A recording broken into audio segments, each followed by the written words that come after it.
semata-mata rohcian anaknya Tuhan Yesus Kristus Tuhan kita. Amin.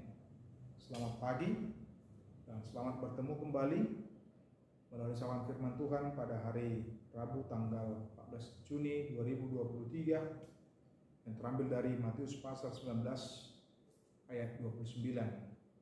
Demikian bunyi firman Tuhan buat kita. Jalaganub namana dikon haanggina ibotona amana inana yanakonna haumana manang jabuna be alani guarku macalo mai marlopit-lopit akub ni tianonna hanguluan nasalilin ni lirik mai. Dan setiap orang yang karena namaku meninggalkan rumahnya, saudaranya laki-laki atau saudaranya perempuan, bapak atau ibunya, anak-anak atau ladangnya, akan menerima kembali 100 kali lipat dan akan memperoleh hidup yang kekal. Demikian bunyi firman Tuhan buat kita. Saudara-saudari, Bapak Ibu jemaat yang dikasihi oleh Tuhan Yesus Kristus, tentu apa yang disampaikan oleh Yesus ini bukanlah sesuatu yang mudah.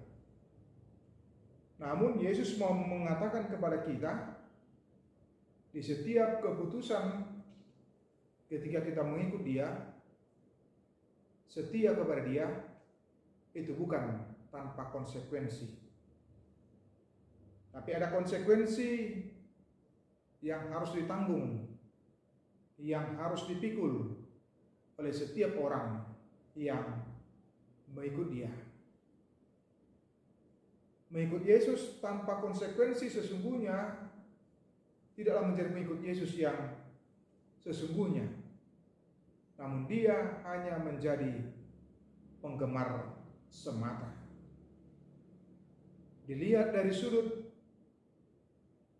dia, kemauan, seleranya, keinginannya pribadi, bukan dari apa yang dipesankan, disampaikan oleh Yesus. Itu yang disampaikan oleh Yesus dalam nats ini. Bagaimana setiap orang yang memikul salib mengikut Dia bukanlah tanpa risiko. Yesus menyatakan secara terbuka apa yang akan dialami, apa yang akan dihadapi demi dan untuk mengikut Dia. Dan Yesus membukakan hal ini supaya dengan demikian setiap yang menjadi pengikut Kristus boleh mempersiapkan dirinya, mempersiapkan hatinya.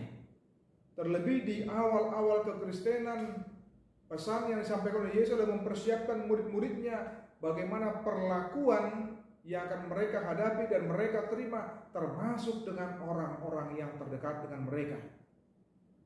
Keluarganya, ayahnya, ibunya, atau anaknya, atau yang lain, demi mengikut Yesus.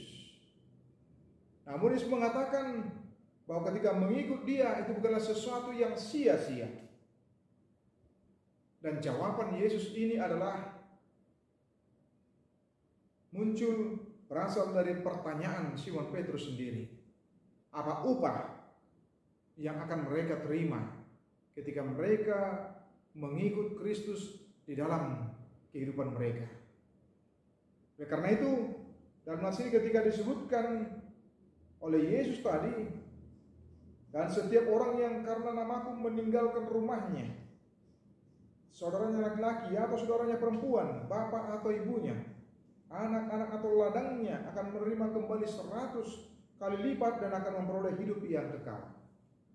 Upah yang akan diterima oleh orang percaya itu jauh lebih banyak. Sesungguhnya tidak sebanding dengan apa yang dialami dan apa yang dihadapi selama ketika berada di tengah-tengah dunia oleh karena mengikut Yesus, taat dan tunduk kepada Yesus di dalam kehidupannya. Karena itu bagaimana kita di tengah kehidupan kita diajak dan diingatkan dalam setiap harinya, setiap saat, setiap waktu, ketika kita mengikut Yesus, kita bisa kehilangan sesuatu dari kehidupan kita. Tapi ingatlah, jangan kecewa. Oleh karena keputusan kita mengikut Yesus dan oleh karena kesetiaan kita mengikuti apa yang dikatakan oleh Yesus dalam kehidupan kita. Sebab ternyata Yesus mengatakan bagaimana upah yang akan diterima. Upah yang akan diperoleh oleh setiap orang yang percaya, yang setia kepada Dia, sehingga dengan demikian kita boleh tetap konsisten dan setia di tengah-tengah kehidupan kita. Tentu saja secara manusiawi, kehilangan sesuatu, kehilangan keluarga dan sebagainya, harus berpisah, sesuatu yang menyakitkan bagi kita. Tapi lihatlah bagaimana upah yang akan diperoleh oleh setiap orang yang percaya ketika dia setia dan ketika dia mengikut Tuhan di dalam kehidupannya. Sama juga seperti orang-orang yang dibenci di awalnya ketika karya Nommensen juga. Orang-orang Batak yang menjadi pengikut Kristus di awal-awal karya dan pekerjaan pelayanan Nommensen, bagaimana mereka dikucilkan, bagaimana mereka dibuang, bagaimana mereka diabaikan dan ditampung oleh Nommensen, dan mendidik mereka, mengajari mereka, sehingga mereka boleh bertumbuh menjadi para pengikut Kristus, dan yang kemudian dipakai oleh Tuhan juga untuk memberitakan kabar baik kepada keluarganya yang awalnya menolak dan tidak mau mengikut Kristus. Tentu bukan sebuah karya yang mudah, bukan sesuatu yang mudah. Namun ternyata kesetiaan itu ternyata memiliki makna dan arti di hadapan Tuhan. Tuhan Yesus memberkati kita semua. Amin. Kasih karunia dari Tuhan Yesus Kristus serta kasih setia Allah Bapa dan persekutuan Roh Kudus memberkati dan menyertai kamu sekalian hari ini, esok, dan sampai selama-lamanya. Amin.